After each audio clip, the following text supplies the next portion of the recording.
Voilà pour le sommaire de ce journal. Bienvenue à tous. Le ministre des Pêches, de l'Aquaculture et de l'Économie maritime a lancé ce vendredi la 6e édition du repos biologique.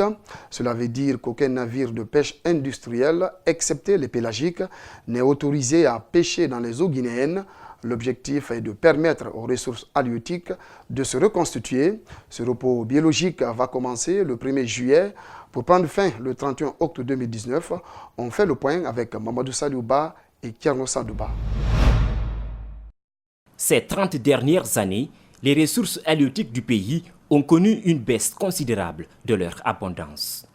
Pour favoriser leur reconstitution et assurer une exploitation durable, le ministre des Pêches, de l'Aquaculture et de l'Économie maritime a lancé la 6e édition du repos biologique.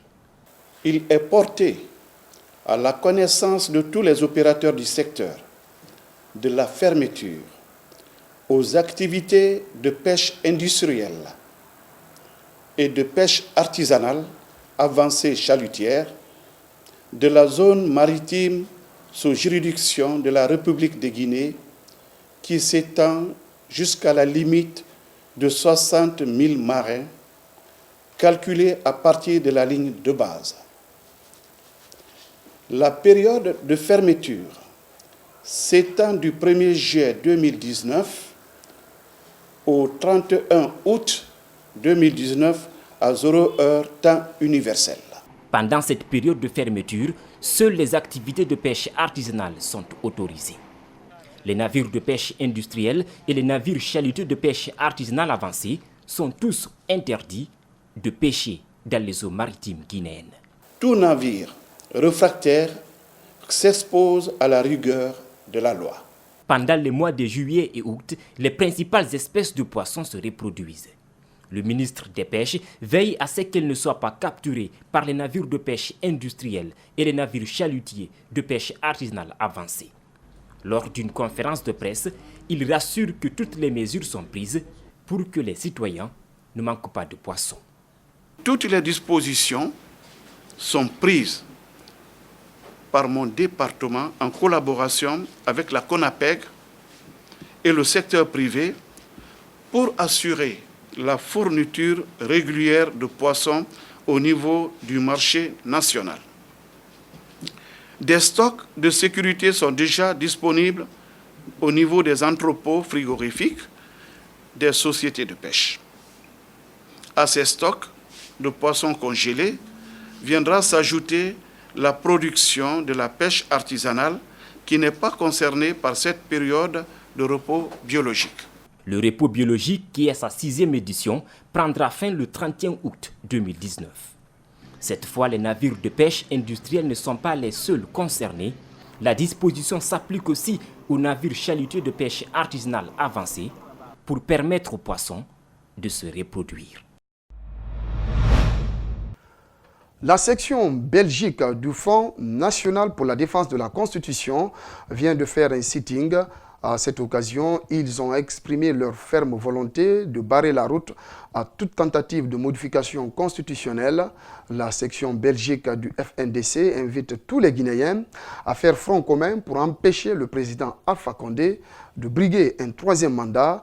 Je vous propose de suivre certains membres du FNDC section Belgique. J'en appelle solennellement, surtout aux militants du RPG, de prendre les responsabilités. Le RPG, c'est un grand parti qui a été à l'avant-garde de tous les combats démocratiques en Guinée. Donc ce n'est pas à un monsieur qui a presque 90 ans que vous allez laisser l'avenir de la Guinée, votre avenir et l'avenir du pays. Le 3e mandat ne passera pas. L'amendement de la Constitution ne passera pas. Le remplacement de la Constitution ne passera pas. Le coup d'État ne passera pas tout simplement. Donc choisissez le bon côté de l'histoire. Le peuple de Guinée est mobilisé de l'intérieur et de l'extérieur. Donc à tous les Guinéens, prenez le bon côté, n'écoutez pas les cadres qui sont corrompus, qui ont fait le régime de Lassana Conté, le régime de Dadis, de Sekouba et de Alpha Condé, et ils sont prêts aussi à suivre celui qui va venir. Ce n'est pas le combat d'un parti politique, ce n'est pas le combat d'une ethnie, ce n'est pas le combat d'une région, c'est le combat de toute la Guinée. Parce que c'est un précédent qui permettra à tous les successeurs de M. Alpha Condé de tripatouiller notre constitution pour mourir au pouvoir. Nous disons, nous voulons une alternance apaisée en 2020, un autre, FNDC Belgique. Amoul en fait, Kassata, Atebe. Et puis, il faut préciser que le président de la République, à l'issue du Conseil des ministres de ce jeudi, a pris acte de la volonté exprimée par les membres du gouvernement pour une modification constitutionnelle en Guinée. Les membres du groupe national de contact pour le dialogue et la paix ont présenté le bilan de leur activité depuis la mise en place de l'entité. C'est une initiative en appui au dialogue national et la participation politique inclusive. Ils ont échangé avec les hommes de médias ce vendredi à la Maison de la Presse. Mariam Fodé Camara, Lamine Silla. Le groupe national de contact pour le dialogue et la paix travaille depuis 2017 sur le projet d'appui au dialogue national et la participation politique inclusive. Il a travaillé sur le processus de concertation en vue d'apaiser durablement les tensions politiques et sociales dans le pays. Ses membres ont tenu à informer l'opinion nationale de ses activités.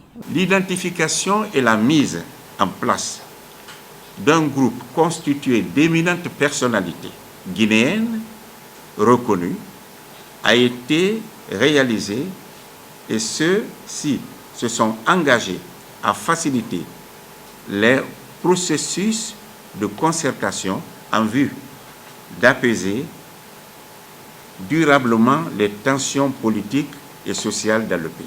Juste après leur installation, les membres du groupe national se sont attelés à la réalisation de plusieurs activités ponctuées de rencontres qui les ont permis de rester à l'écoute des uns et des autres. Ils ont pu recueillir les attentes des Guinéens à certains niveaux.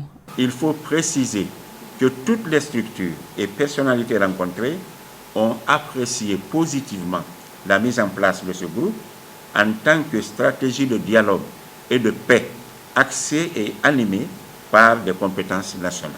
La mission de ce groupe consiste à promouvoir et faciliter le dialogue, rétablir un climat de confiance dans le pays. Le but recherché est de pacifier l'espace politique. Ce projet vise à susciter et soutenir un processus de dialogue, de concertation et de réflexion stratégique de haut niveau pour renforcer les bases de l'unité nationale et de la paix. À travers le projet d'appui au dialogue national et la participation politique et inclusive, les Nations Unies offrent aux acteurs nationaux l'opportunité de créer et d'appuyer des espaces de dialogue favorisant une expression et un débat inclusif en faveur de la paix et la sécurité.